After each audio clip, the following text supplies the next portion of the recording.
Hey, what's up guys, Raghav here, and a couple days back I finally flashed Paragon Android 7.2 on my OnePlus 3T, and after using it for a week or so, here's my full review. So the ROM is based on Android 7.1.2 Nougat, so it's pretty much up to date, and the first thing I realized while using this ROM was the familiarity with Motorola devices. The entire UI was completely like a Moto G 2013 or 14, and if you use the Moto device, you know what I'm talking about. Moving into the settings, well, the first thing I realized was that everything was reordered and there are a few new features. Under display, you have the standard options to tweak the brightness level, adapt to brightness and all that stuff, but you have this one option which is sRGB, which basically enables the sRGB display calibration. You also have this nifty feature called pocket detection, which again prevents random unlocks when the phone is in your pocket.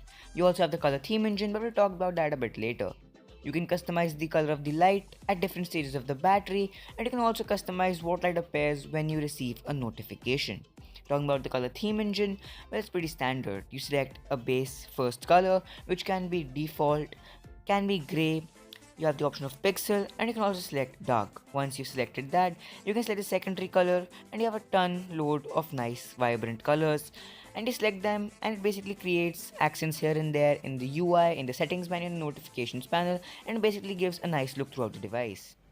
Then you have gestures. You have simple ones like jump to camera by double tapping the power button. You can double tap to sleep, three finger screenshots, and lift to check your phone.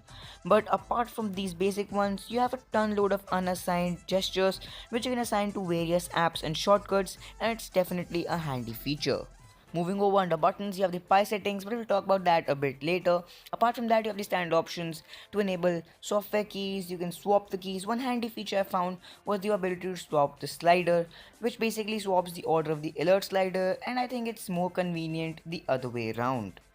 Now, other than that, you have the feature called accidental touch, which basically disables the hardware buttons while interacting with the screen. Then you have the standard ability to assign long press and double tap actions to each individual hardware key. Moving under Pi settings, well, you have the ability to change the theme. You can also change how the battery indicator appears, and you can also change how the network indicator appears. Now, my experience with Pi controls wasn't the best. I mean, I couldn't quite get used to it that quickly. But yes, you might have a different opinion. But I would definitely prefer software or hardware keys over Pi controls, and it's not the most accurate and most reliable way to navigate through my phone. Now, Pan Android does include some pre-installed apps, and not all of them are useless. Like the PA browser, well, I use Chrome as my default like most people, but once I started using the PA browser, I realized that most features you have present in Chrome are present here as well. So if you have PA browser as your default browser, well, you're not really missing out on many features. One thing I did not quite get to review was the Shuttle Plus music app, as I basically have a free subscription with Wink Music, so I didn't see myself using Shuttle Plus and I can't really have a say on it.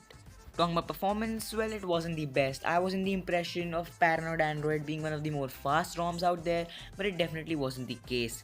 There was definitely an input lag with the home button, and the animations were quite choppy, and the input lag made the experience a hell lot worse. So definitely not the best on the performance side. One area where I did get satisfied was the battery. It consistently gave me around 5 hours of screen on time, which was pretty decent, and I never saw myself needing to turn on the battery saver on my OnePlus 3T. So guys, that was Paranoid Android 7.2 on the OnePlus 3T, and where it does have its bugs mainly regarding the performance and input lag, it definitely can be an improved ROM with software updates. So should you flash it?